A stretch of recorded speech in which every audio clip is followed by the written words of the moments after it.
Hey guys, welcome back to my channel. मैं हूं प्रवीण और आप देख रहे हैं टेकी प्रवीण। आज हम इस वीडियो में बात करने वाले हैं सबसे इम्पोर्टेंट टॉपिक के बारे में, जो कि है रैग। एआई में सबसे इम्पोर्टेंट चीज़ जो है वो रैग है। तो सबसे पहले देखते हैं कि प्रॉब्लम क्या है, रैग की ज़रूरत क्यों पड़ती है और रैग इतना इम्पोर्टेंट क्यों है एआई के लिए। So let's get started. So एक नॉर्मल सिनेरियो देखते हैं। अगर मैं आपसे क्वेश्चन पूछूं कि क्या आपका चैट जीपीटी या आपका फेवरेट एलएलएम, क्लाउड हो गया, जेमिनी हो गया, चैट जीपीटी हो गए, क्या ये सब कुछ जानते हैं? कमेंट में इसका आंसर बताइएगा। मेरे अकॉर्डिंग इसका आंसर है नहीं। आपके कोई भी एलएलएम मॉडल सब कुछ नहीं जानते हैं। एलएलएम मॉडल्स को ट्रेन किया जाता है बहुत सारी इंफॉर्मेशन देकर, और जब भी आप कोई क्वेश्चन पूछते हैं तो वो उसके अकॉर्डिंगली आउटपुट देते हैं जो कि इंफॉर्मेशन उनके पास होती है। ठीक है। अब यहाँ पर एक सिनेरियो देखते हैं। आपने अपनी कंपनी के लिए एक चैटबॉट बनाया। आप उससे क्वेश्चन पूछते हैं, सारी कंपनी उसे यूज़ करती है और वो हर 2 सेकंड 3 सेकंड में उसका प्रॉपर आंसर देता है।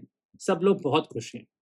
फिर एक दिन एक एम्प्लॉय क्वेश्चन पूछता है कि हमारी कंपनी की मैटरनिटी पॉलिसी कितने मंथ की है? और जवाब देता है एआई कि हमारी कंपनी की मैटरनिटी पॉलिसी 6 मंथ्स की है। वो एम्प्लॉय बहुत खुश हो जाता है। फिर ये बात जब कंपनी के एचआर को मालूम पड़ती है, तो वो कहता है कि नहीं, हमारी कंपनी की जो पॉलिसी है वो सिर्फ 3 मंथ्स की है। अब आप देखिए कि एआई ने कितने कॉन्फिडेंटली झूठ बोला, कितने अच्छे तरीके से फ्रेम करके उसका आंसर दिया कि एम्प्लॉय को उस बात पे यकीन हो गया और वो उसके बाद वो आगे कैरी फॉरवर्ड हो गई इन्फॉर्मेशन। अब सपोज कीजिए कि यही प्रॉब्लम अगर किसी बैंक में होती, वो आपको कोई गलत इन्फॉर्मेशन दे देता या कोई गलत रेट ऑफ इंटरेस्ट बता देता या कोई गलत इन्फॉर्मेशन देता, कोई लॉ फर्म में होती, कोई मेडिकल में होती और वो आपको कोई मेडिकली गलत गाइडेंस दे देता, किसी मेडिसिन के बारे में गलत इन्फॉर्मेशन दे देता, तो फिर क्या होता? आपका बहुत ही लाखों का नुकसान हो जाता, आपकी हेल्थ को प्रॉब्लम होती, आप कोई लीगल केसेस में भी आप फँस सकते थे। तो इन सब चीज़ों को ही कहते हैं एआई हैलुसिनेशन, यानी कि एआई हैलुसिनेट करता है और वो किसी गलत इन्फॉर्मेशन को भी बहुत ही कॉन्फिडेंटली सही तरीके से आंसर दे देता है। तो किसी भी कंपनी के लिए, किसी भी एंटरप्राइज के लिए ये सबसे बड़ी प्रॉब्लम थी कि इस प्रॉब्लम से कैसे बचा जाए। तो इसके लिए ही यूज़ हुआ रैग, यानी कि रिट्रीवल ऑगमेंट जनरेशन। इस प्रॉब्लम को वो सॉल्व करता है। अब सॉल्व कैसे करता है, तो इसके आर्किटेक्चर में देखने वाले हैं हम। तो सबसे पहले डिकोड करते हैं रैग को। So let's decode rag. तो यहाँ पर रैग में का फुल फॉर्म होता है रिट्रीवल ऑगमेंट जनरेशन। इसको एक लाइन में ब्रेक करते हैं। रिट्रीवल का मतलब होता है किसी भी इंफॉर्मेशन को अपलोड करके उसमें रिट्रीव करना। ऑगमेंट का मतलब है प्रॉम्प्ट के अकॉर्डिंगली उसको ऐड करना, और जनरेशन का मतलब है कि उसको जनरेट करके आपके सामने देना।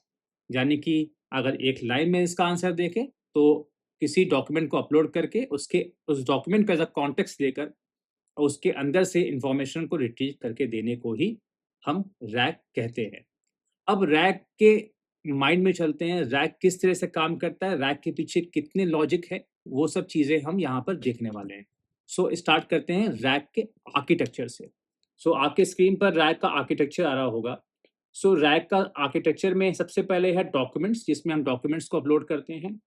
फिर होता है चंकिंग, फिर होता है एम्बेडिंग, फिर vector database, user query, user embedding, similarity search, top k retrieval, prompt augmentation, large language model, और उसके बाद आता है आपका आंसर। अब इस आर्किटेक्चर को हम स्टेप बाय स्टेप चलते हैं, इसको ब्रेक करते हैं और इसके अंदर क्या क्या चीज़ें डिटेल में देखते हैं। इस आर्किटेक्चर को पढ़ने के बाद मैं गारंटी देता हूँ कि आप रैग के बारे में पूरी इन्फॉर्मेशन को समझ जाएंगे, और हो सकता है आप अपना खुद का एजेंटिक एआई बनाने के लिए रेडी हो जाए, और आप अपना एजेंटिक एआई बड़ी इजीली आप बना लेंगे इसके बाद, क्योंकि आपका सारा कॉन्सेप्ट आपको मिल चुका होगा।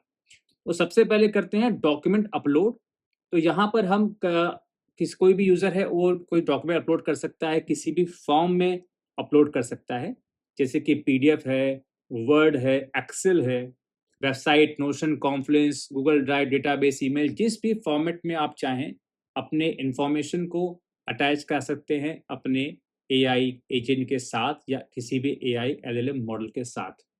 उसके बाद इसके अंदर से टेक्स्ट एक्सट्रैक्शन होता है। जैसे कि मान लीजिए आपने एक 800 पेजेस की पीडीएफ डाल दी, तो उसके अंदर टेक्स्ट भी होगा, उसके अंदर इमेजेस भी होंगी, उसके अंदर डेटा पार्सिंग भी होगा, टेबल्स भी होगा।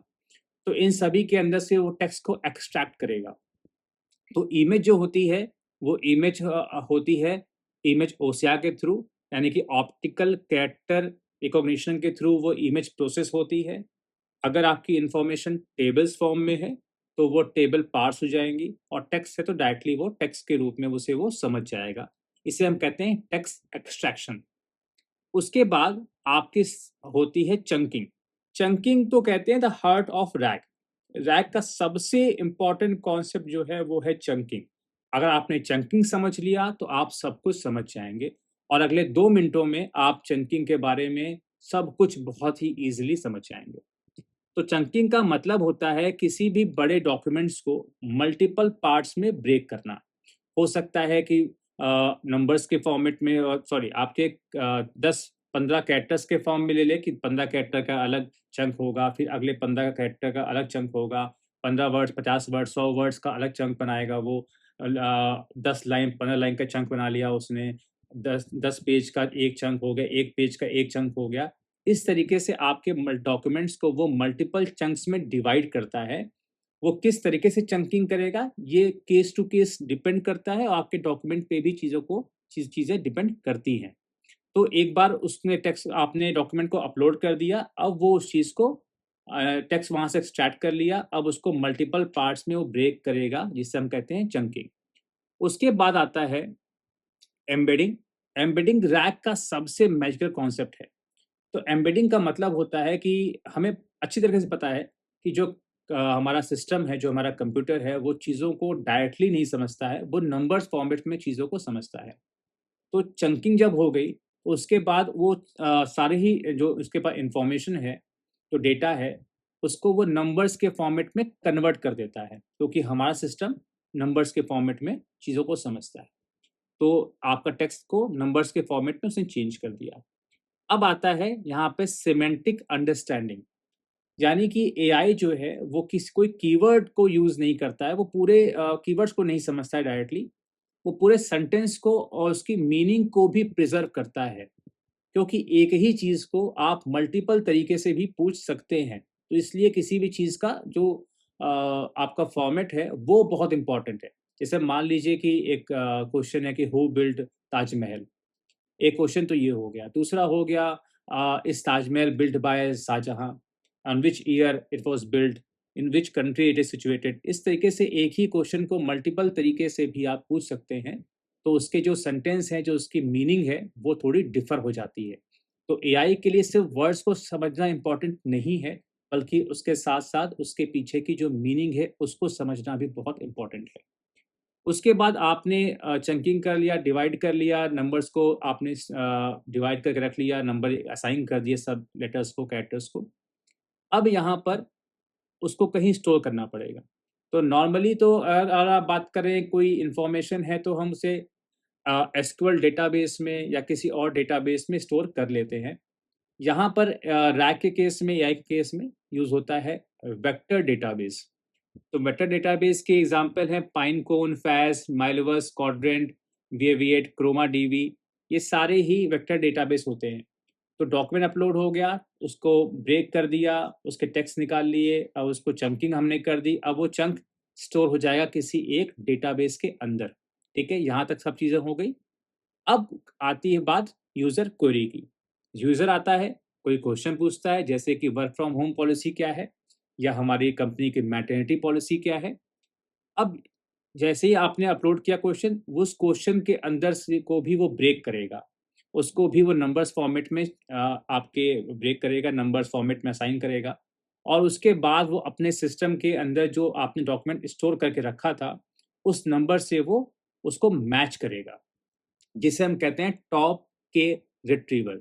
या के का मतलब है कितना रिलेवेंट होगा। तो जितना भी उसका रिलेवेंट इंफॉर्मेशन है, वो उससे उसको मैप करने की कोशिश करेगा। तो यहाँ पर लेट्स से कि टॉप 3, टॉप 5, टॉप 10 करके वो सिमिलर चीज़ों को अटैच कर देगा, आपके क्वेश्चंस के नंबर को, और जो सिस्टम में नंबर्स रखा है उन सभी को आपस में अटैच कर देगा। इसीलिए एक पैरामीटर होता है टॉप के, जिसको जब भी आपने प्रीवियस वीडियो में देखा होगा मेरे, तो मैं बताया है कि टॉप के थ्रू हम चीज़ों के आउटपुट को कंट्रोल कर सकते हैं। तो अगर बहुत कम हो गया टॉप के, तो भी वो प्रॉपर्ली जवाब नहीं देगा। अगर बहुत ज़्यादा कर दिया तो इररिलेवेंट इन्फॉर्मेशन देगा। तो आपको अपने डॉक्यूमेंट और अपने आउटपुट के अकॉर्डिंग उसे टॉप के नंबर्स को ऊपर नीचे करते रहना पड़ता है। डिपेंड करता है कि आपका आउटपुट कितना अच्छा निकल रहा है। ठीक है?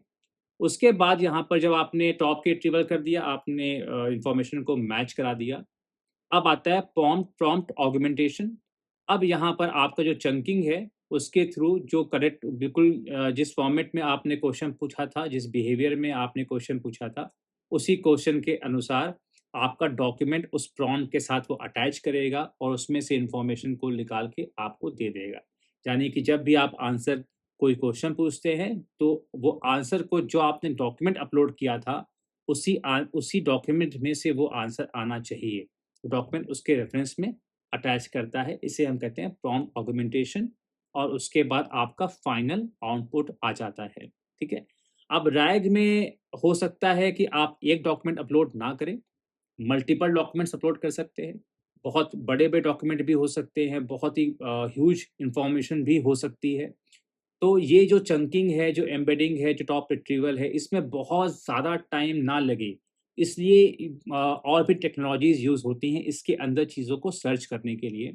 जैसे कि हाइब्रिड सर्च है, डेंस रिट्रीवल है, स्पार्स रिट्रीवल है, री-रैंकिंग मॉडल्स है, पैरेंट चाइल्ड चंकिंग है, चंकिंग को पैरेंट चाइल्ड के रूप में डिवाइड कर देता है।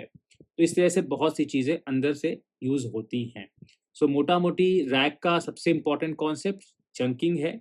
कि जितनी अच्छी चंकिंग होगी, उतना अच्छा आपका चीज़ें स्टोर होंगी, और जितने अच्छे से स्टोर होंगी, उतना अच्छा आपका रिलेवेंट इन्फॉर्मेशन आपको मिल पाएगा। ठीक है? तो तो यहाँ पर रैग के बारे में मैंने कोशिश की है कि मैं आपको पूरी इन्फॉर्मेशन दे दूँ। अगर फिर भी अगर आपको कोई भी डाउट होता है, तो आप मुझे कमेंट में बताइएगा, और कमेंट में बताइए कि मैं नेक्स्ट वीडियो किसके ऊपर बनाऊँ, वेक्टर डेटाबेस के ऊपर, जेनेटिक एआई के ऊपर, लैंग चेन के ऊपर, एमसीपी सर्वर के ऊपर, या किसी और टॉपिक के ऊपर। मैंने पूरी कोशिश की है कि रैग के एक-एक कॉन्सेप्ट को मैं आपके सामने क्लियर कर सकूँ।